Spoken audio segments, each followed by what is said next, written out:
आत्ताच्या घडातील सर्वात मोठी बातमी आपण बघतोय। लोकशाही क्षेत्र न्यूजच्या बातमीचा दणका। पडगा येथील स्वस्त धान्य विक्रेता सुनील पवार या दुकानदाराची भिवंडी तहसीलदार कार्यालय पुरवठा शाखा यांच्याकडून चौकशी सुरू आहे। सदर हे लायसन महिला मंडळाचं असून लायसन रद्द करण्याची मागणी पडगा येथील ग्रामस्थांकडून केली जात आहे। 2 दिवस अगोदर लोकशाही क्षेत्र न्यूज तर्फे करण्यात आली होती बातमीची दखल घेत प्रशासनाकडून सदर दुकानदाराची चौकशी सुरू। लोकशाही क्षेत्रासाठी मंगेश तरमाले, पडगा। काय ना तुझी कारवाई झाली तरी तिथून फोन आलेला होता एकदा यांना, तेव्हा मला बोलले होते का आम्हाला फोन आलाय म्हणून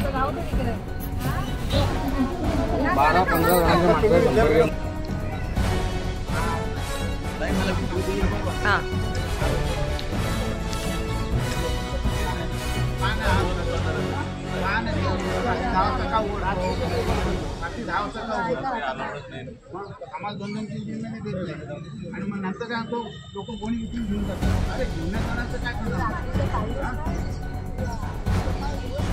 त्याशी मी 7 वर्षात होऊन गेला बोलतो, आता रिझल्ट 14 वर्ष 2 दिवसांनी घेईल आणि 9 वर्ष चालू केला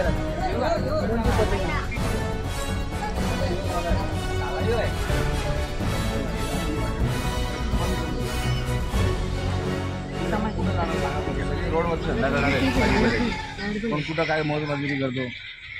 आता रात्रीचं टाइम आहे कसं तेवढा काळोख होतं बघा बाहेर, टायमिंग 10 ते 5 त्यांनी रेशन काळोख किती बघा, या काळोखात रेशन अर्धा सेटर होता पूर्ण लावलेला आणि मग एकेकाला घेत होते आतमध्ये। आणि मी नेहमी बोलते, मी 2 टाइम कंप्लेंट केलेली तर मला बोलतात तुम्ही खुर्चीवर बसून द्या, तुला नंतर जेव्हा मला विचार मॅडम आता नाही मॅडम